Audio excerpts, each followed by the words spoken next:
From the beginning, it reflected the country's struggles and fears, and these finally were moving in the direction of hope, suggested in the fifth and final movie of the series. By 1973, you have the Vietnam War starting to wind down. You have this sense of a culture that's exhausted, that's been through so much violence and so much conflict over the last 10, 12 years. There's this need to have the hope that there's a way out of the morass that we're in. And Battle really taps into that.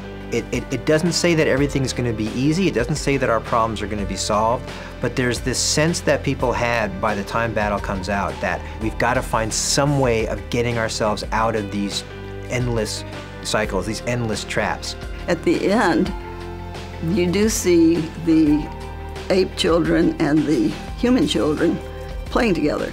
But then in the background, we had a couple of little kids fighting, you know, an ape and a human child fighting, indicating that there's still going to be a struggle. We don't know for sure. We hope we're in the new timeline. We hope we're not going to destroy ourselves, but the potential is still there. Their idea is, let's give not a happy ending necessarily, not an easy ending, but let's start to look towards the possibility of some kind of reconciliation. And one of the things that symbolizes that is their depiction of the lawgiver.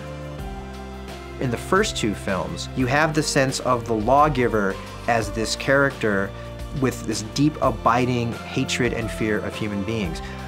But in their version of the Planet of the Apes, the Battle for the Planet of the Apes end, you see the lawgiver talking about the hope for peace, the hope for reconciliation, that hope that ape and human might live together. It's another opportunity to look at and leave from a lesson of how to conduct your life in a proper, positive, enjoyable, fruitful way. I think any piece of work, to a certain degree, reflects its times and the stresses and the anxieties of its time. We don't know what's going to happen in the future. We just have to keep hoping that we've changed things and things will be better.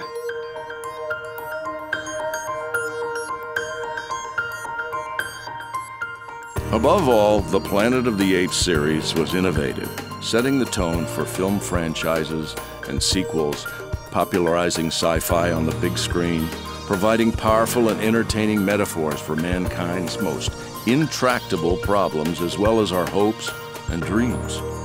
Now, decades after the first premiere, the Ape series remains largely timeless, beyond race and class, gender and age, a classic forever.